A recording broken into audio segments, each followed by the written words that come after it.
Hello বন্ধুরা, কোণে দেখা আলো ধারাবাহিকের আগামী পর্বে এমন এক চমকপ্রদ ঘটনা অপেক্ষা করছে যা দেখলে আপনি সত্যিই অবাক হয়ে যাবেন। আজকের পর্বে গল্প এমন এক মোড় নেবে যেখানে লাজুর জীবন পুরোপুরি ওলটপালট হয়ে যেতে চলেছে। যে লাজু নিজের সব আশা স্বপ্নকে পিছনে ফেলে সংসার আর পরিবারের দায়িত্ব কাঁধে তুলে নিয়েছিল, আজ সেই লাজুকেই প্রশ্নের মুখে দাঁড় করানো হচ্ছে। সময়ের সঙ্গে সঙ্গে অনেক দিন কেটে গেছে।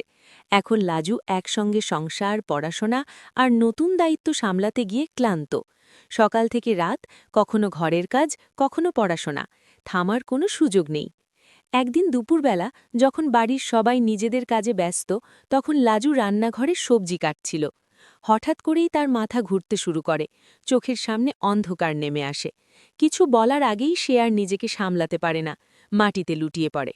শব্দ পেয়ে পরিবারের সবাই দৌড়ে আসে, চারদিকে আতঙ্ক ছড়িয়ে পড়ে।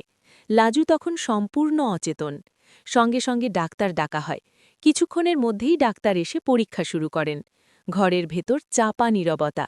পরীক্ষা শেষে ডাক্তার ধীর কণ্ঠে যে কথা বলেন তা শুনে সবাই স্তব্ধ হয়ে যায়। লাজু মা হতে চলেছে। এই খবর মুহূর্তে বাড়ির পরিবেশ বদলে দেয়। কয়েক সেকেন্ডের নিঃশব্দতার পর শুরু হয় ফিসফিসানি। তখনও লাজুর পুরোপুরি জ্ঞান ফেরেনি। চোখ মেলতেই সে অনুভব করে চারপাশের দৃষ্টিতে অদ্ভুত সন্দেহ আর প্রশ্নচিহ্ন। যেই পরিবারের সুখের জন্য সে এত ত্যাগ স্বীকার করেছে, আজ সেই পরিবারই তাকে ভুলভাবে বিচার করছে। ঘরের একপাশে নীরবে দাঁড়িয়েছিল অনুভব। তার মুখে কোনো আনন্দ নেই। সে সব কিছু দেখছে, কিন্তু ভেতরে ভেতরে অস্থির হয়ে উঠছে। তো বন্ধুরা, এবার কি হতে চলেছে বলে তোমাদের মনে হয়? লাজুর পাশে কি কেউ দাঁড়াবে?